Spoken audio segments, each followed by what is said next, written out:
Hello friends, Hi Kitchen Recipes in Malayalam. എല്ലാവർക്കും സ്വാഗതം. ഇന്ന് ഞാൻ നിങ്ങൾക്ക് ഷെയർ ചെയ്യുന്നത് രണ്ട് തരത്തിൽ എങ്ങനെയാണ് പെർഫെക്റ്റ് ആയിട്ട് ബട്ടൂര തയ്യാറാക്കാം എന്നുള്ളതാണ്. ഒന്ന് ഈസ്റ്റ് ചേർത്തിട്ടുള്ള ഒരു റെസിപ്പിയും പിന്നെ മറ്റൊന്ന് ഈസ്റ്റ് ചേർക്കാത്ത ഒരു റെസിപ്പിയും കൂടി ആയിരിക്കും. അപ്പോൾ ഇതെങ്ങനെ ചെയ്യാമെന്ന് കണ്ടു നോക്കാം. ആദ്യം ഈസ്റ്റ് ചേർത്തിട്ടുള്ള ബട്ടൂര റെസിപ്പി തയ്യാറാക്കുന്നത് എങ്ങനെയാണെന്ന് കണ്ടു നോക്കാം. 3 ടീസ്പൂൺ ഇളം ചൂടുവെള്ളം വേണം ഒഴിച്ചു കൊടുക്കാനായിട്ട്. ഈസ്റ്റ് ആക്ടിവേറ്റ് ചെയ്തെടുക്കാൻ വേണ്ടിയിട്ടാണ്. ചൂട് ഒരുപാട് കൂടി പോകാൻ പാടില്ല, എന്നാൽ തീരെ കുറഞ്ഞു പോകാനും പാടില്ല. ഇതിലോട്ട് ആക്റ്റീവ് ഡ്രൈഡ് ഈസ്റ്റ് അല്ലെങ്കിൽ ഇൻസ്റ്റൻറ്റ് ഈസ്റ്റും ചേർത്ത് കൊടുക്കാം. ഏതാണെങ്കിലും 1/2 ടീസ്പൂൺ വേണം ചേർക്കാനായിട്ട്. 1/2 ടീസ്പൂൺ പഞ്ചസാരയും കൂടെ ചേർത്ത് കൊടുത്ത് ജസ്റ്റ് ഒന്ന് മിക്സ് ചെയ്തെടുക്കുക. അതിനുശേഷം ഇതിനെ നമുക്ക് മൂടി വെച്ച് ഒരു 10 മിനിറ്റ് സമയം ഇതിനെ ഒന്ന് ആക്ടിവേറ്റ് ചെയ്യാൻ വേണ്ടി മാറ്റി വയ്ക്കാം. നമ്മുടെ കിച്ചണിൽ തന്നെ വെച്ചാൽ മതി. 10 മിനിറ്റ് കഴിഞ്ഞ് ഇത് ഓപ്പൺ ചെയ്തിട്ടുണ്ടെങ്കിൽ ഈസ്റ്റ് ആക്ടിവേറ്റ് ആയോ എന്ന് നമുക്ക് അറിയാൻ സാധിക്കും. ഇതുപോലെ നല്ല കുമിളകൾ പോലെ വന്നിട്ടുണ്ടാവും. പിന്നെ ഈസ്റ്റിൻ്റെ ഒരു സ്ട്രോങ് സ്മെല്ലും വരാനായിട്ട് തുടങ്ങും. മൈദ 1 കപ്പ് ചേർത്ത് കൊടുക്കാം. റൂം ടെമ്പറേച്ചറിലായിട്ടുള്ള 1/4 കപ്പ് തൈരും കൂടെ ചേർത്ത് കൊടുക്കാം. ഇപ്പോൾ ചേർക്കുന്നത് 1/4 ടീസ്പൂൺ ഉപ്പാണ്. 1 ടീസ്പൂൺ ഓയിൽ ഒഴിച്ചു കൊടുക്കാം. അത് സൺഫ്ലവർ ഓയിൽ, കനോല ഓയിലോ ആവാം. ഇനി നമുക്കിതിനെ നന്നായിട്ട് കുഴച്ച് നല്ല സോഫ്റ്റ് ഡോ ആക്കി എടുക്കണം. ഇതിലോട്ട് നേരിയ ചൂടുവെള്ളം കുറേശ്ശെ ഒഴിച്ചു കൊടുത്ത് വേണം നല്ല ഒരു ഡോ ആക്കി എടുക്കാനായിട്ട്. ഒരുപാട് വെള്ളത്തിൻ്റെ ആവശ്യം വരുന്നില്ല. 2-3 ടീസ്പൂൺ വെള്ളം മിക്കവാറും മതിയാവും. അപ്പോൾ അത് നോക്കി വേണം ഒഴിച്ചു കൊടുക്കാനായിട്ട്. ഇതിലോട്ട് 1 ടീസ്പൂൺ റവയും കൂടെ ചേർക്കണമായിരുന്നു. ആദ്യമേ മിക്സ് ചെയ്യുമ്പോൾ തന്നെ അത് ചേർക്കണം. അത് ഞാൻ സത്യം പറഞ്ഞാൽ വിട്ടുപോയതാണ്. അപ്പോൾ ഞാൻ ചേർത്ത് കൊടുത്തതിനെ നന്നായിട്ട് കുഴച്ചെടുക്കുവാണ്. ഇതുപോലെ ഒന്ന് ഉരുട്ടിയെടുത്തതിന് ശേഷം നമുക്ക് ഇതിനെ 6 മിനിറ്റോളം നന്നായിട്ട് കുഴച്ചെടുക്കാം. അപ്പോഴായിരിക്കും നമ്മളുടെ ഡോ നല്ല സോഫ്റ്റ് ആയിട്ട് കിട്ടുള്ളൂ. ഇനി നമുക്കിതിലൂടെ ഒരു 1/4 ടീസ്പൂൺ മുതൽ 1/2 ടീസ്പൂൺ വരെ ഓയിൽ ഒഴിച്ചെടുത്ത് ഒന്ന് ഗ്രീസ് ചെയ്തെടുത്തിട്ട് നമുക്കിതിനെ കവർ ചെയ്ത് വാം ആയിട്ടുള്ള ഒരു സ്പോട്ടിൽ എടുത്തു വയ്ക്കാം. നമ്മുടെ കിച്ചൺ കൗണ്ടർ ടോപ്പിലോ സ്വിച്ച് ഓഫ് ചെയ്തിട്ടുള്ള ഓവൻ്റെ അകത്തോ 1.5 മണിക്കൂർ മുതൽ 1.25 മണിക്കൂറോളം, അല്ലെങ്കിൽ ഇതിൻ്റെ സൈസ് 2 ഇരട്ടി ആവുന്നവരെ നമുക്ക് പൊന്താനാക്കി മാറ്റിവെക്കാം.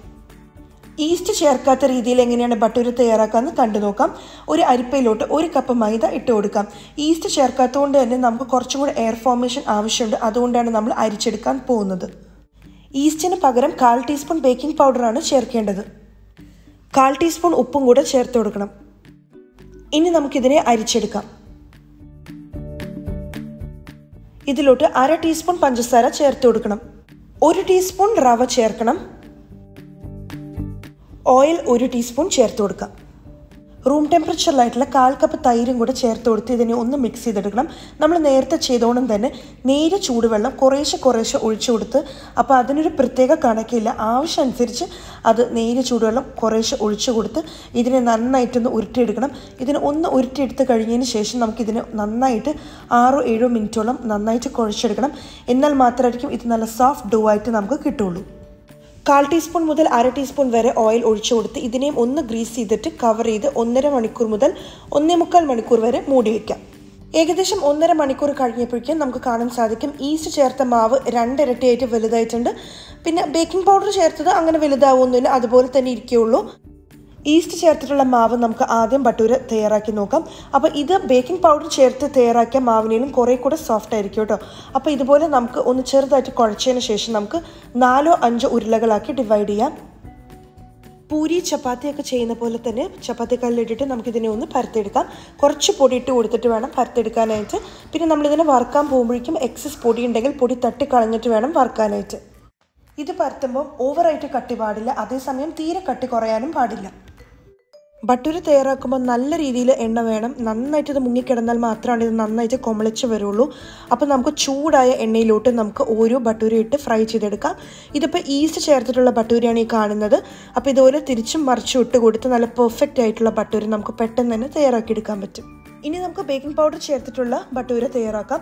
അപ്പോൾ നമ്മളിത് കുഴയ്ക്കുമ്പോൾ തന്നെ നമുക്ക് ഫീൽ ചെയ്യുന്നുണ്ടാവും ഈസ്റ്റ് ചേർത്ത മാവിനേലും കുറേ കൂടെ ഹാർഡായിരിക്കും. പക്ഷെ അതുകൊണ്ട് കുഴപ്പമൊന്നുമില്ല കേട്ടോ. വറുത്ത് കഴിയുമ്പം ടെക്സ്ചർ വൈസ് വളരെയധികം സിമിലർ ആയിരിക്കും.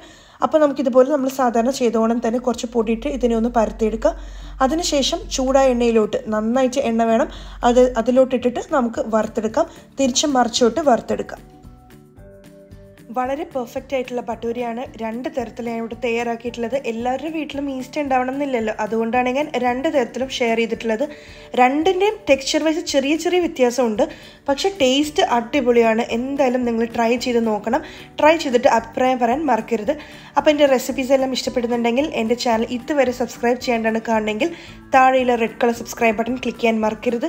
അതിൻ്റെ തൊട്ടടുത്തുള്ള ബെല്ലൈക്കൺ കൂടെ ക്ലിക്ക് ചെയ്താൽ മാത്രമായിരിക്കും ഞാൻ എപ്പോൾ പുതിയ റെസിപ്പി ഇടുമ്പോഴും നിങ്ങൾക്ക് നോട്ടിഫിക്കേഷൻ കിട്ടും. അപ്പോൾ ശരി, നമുക്കിനി അടുത്ത റെസിപ്പി വീഡിയോയിൽ കാണാം. Thank you for watching. By.